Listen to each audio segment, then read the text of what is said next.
എല്ലാവർക്കും നമസ്കാരം. ഇന്നത്തെ ശുഭചിന്ത: ഒപ്പം നടക്കാൻ തയ്യാറുള്ളവരുടെ എണ്ണമാണ് കുറവ്. ഒപ്പം നിന്നാൽ എല്ലാ വൈഷമ്യങ്ങളെയും ഒരുമിച്ച് നേരിടണം.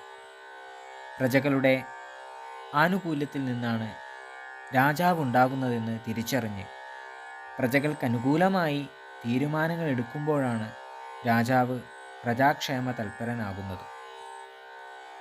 തനിച്ചു ചെയ്യാൻ കഴിയുന്ന കാര്യങ്ങൾക്കെന്തിനാണ് പരിചാരക വൃന്ദം?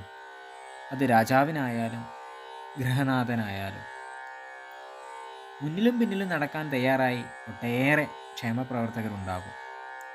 വിജയശ്രീലാളിതരാകുമ്പോൾ ഒരടി മുന്നിലും, പരാജയം മണക്കുമ്പോൾ രണ്ടടി പിന്നിലും അവർ താവളം കണ്ടെത്തും. ഒപ്പം നടക്കാൻ തയ്യാറുള്ളവരുടെ എണ്ണം വളരെ കുറവാണ്. എല്ലാവർക്കും നന്മകളുണ്ടാകട്ടെ. എല്ലാവർക്കും ജീവിത വിജയം ഉണ്ടാകട്ടെ. നന്ദി, നമസ്കാരം.